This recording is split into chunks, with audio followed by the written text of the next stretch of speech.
Hello, my audience. This is Traveler's Experience. Please, today, join me. Let us discuss a little thing.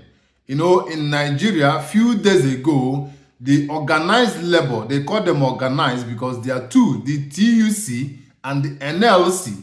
The purported strike that was meant to change their life was aborted. I don't know the reason why they aborted it, but whichever reason is best known to them. Please join me. Let us talk little about what an ordinary lawmaker in Nigeria takes home in 22 days or 21 days, as the case may be. Let us not talk 30 days. A basic salary of an ordinary lawmaker is 2.5 million. Furniture allowance is 7.5 million. Newspaper allowance is 1.2 million. Wardrobe allowance is 621,000. The recess is 248. Accommodation is given to them by 5 million. Utilities, they take home 828,000 naira. And personal assistant is collecting 621,000 naira. Please, this is the salary of a lawmaker in Nigeria. If you calculate all these things, it's running into 30 million naira monthly.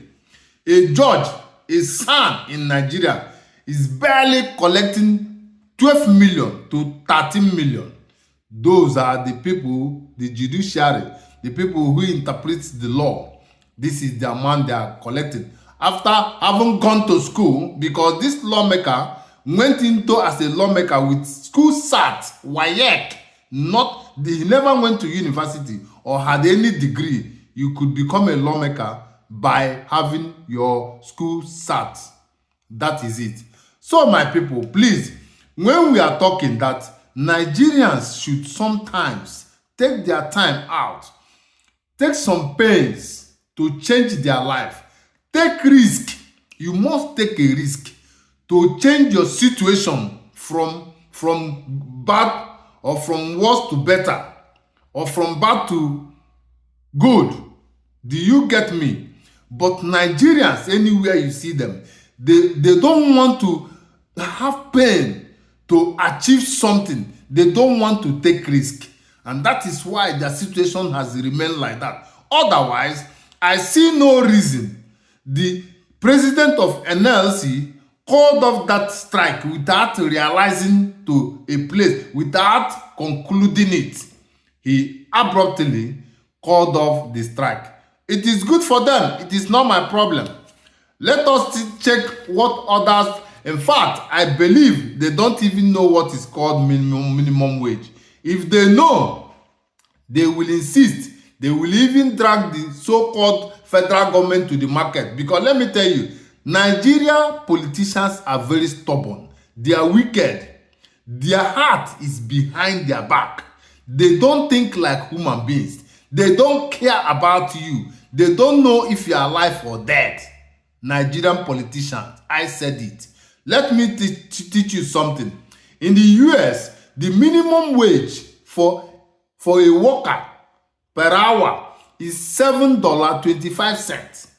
In the UK, it's 11.44 pounds. In Belgium, it's 12.33 euros. In Germany, it's 12.41 euros. That is it. If you know what I mean, this is not for professionals. It's just for a warehouse worker, a laborer. This is the minimum wage. You understand? When you convert that, for example, you convert $7.25, you will get almost 10,000, almost 11,000 naira per hour. If you calculate 11.44 pounds, you will be getting like 22.880 thousand naira. If you go to euros, 12.33 euros, you'll be getting like 19.5, euros. I mean, naira, 1,000 naira. This is what you get. Do you understand? So when you are dealing with some of these animals, you really must be ready to face them. Let me tell you, because if they want to bargain for you as a worker, Where I live in abroad, we have what we call labor union. We call them backbone. They stand for us. They even strike for us when we are working. They strike for us. They have reliable lawyers who goes and bargain and dish out the problem and solve it. Whenever they step out, they solve the problem. They don't come back empty-handed. Let us do small calculation. Let us just have a little calculation. Please, federal government of Nigeria want to give minimum wage 62,000. 62,000 is a monthly salary they want to pay. Please, people, follow me. 62,000 divided by 22 days in a month. Do you know how much you get? You're going to get 2,818 naira. That is what you are going to get per day. Please, Nigerian workers move as early as in the morning, 5 o'clock, 4 o'clock.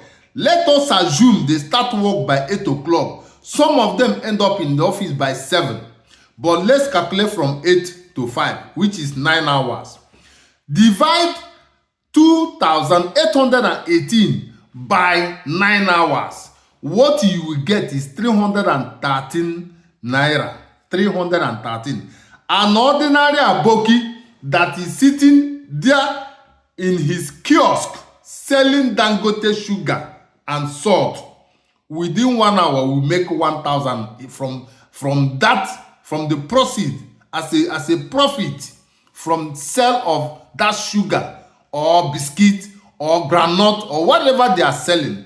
But this is what a worker who dresses on suit, very corporate, he moves out in the morning and he makes per hour 313 naira. 313. Divide 62,000 that the federal government want to pay Nigerian workers by 22 days per month, and further divide it by number of hours he spent in office per day. There are about 8 to 9, 10 hours. Divide 2,818, which you had already divided 62,000 by 22. Calculate it, my dear. You will know what Nigerian government want to pay. Politicians very wicked. They are very, very wicked. So you, as a labor president, as a labor union person, who is going to negotiate for your fellow workers, even the so-called professors are not even receiving 600,000. The judges are barely receiving 12 million. I don't want to go to other workers. I'm not talking about professional. Like what I have told you, that they are receiving in the US and in Belgium, in Germany, UK. This is just for unskilled laborers, not professionals. But they are collecting such amount of money. When you calculate 12.41 euros times, if you multiply it by what euros are, euro now is 1,580. If you multiply it, you'll be getting like 20,000. That is what it is. You understand? By 12.41. Just tell me, how can a family of 2, a family of 3 live by this? How can a family of 2, 3 live by that amount? They want to pay you 62,000 per month. Divide it by 22, the number of days in a month, and further divide it by the number of hours that person stays in office. This is what is called wickedness. Nigerian Labour Congress, I don't want to dwell so much on this issue. If you know what is good for you, go and negotiate very well. Go inside the market by section. Divide it. What a head we eat to be alive per day. When you come back, then you go to federal government and do your negotiation. Without this, you are not going anywhere. If you go there and negotiate 62,000, 100,000, 250,000, you have caused havoc in your family and in different families. This is what we say, because those politicians you people are looking at, they are not human beings. They are wicked. Don't messy for them when it is time to get what you want. Because an ordinary lawmaker is pocketing 30 million. What is he doing with that 30 million? This is where we end this section. This is Traveler's Experience. Don't play. We are playing here. Negotiate and negotiate real for your people. Thank you and goodbye.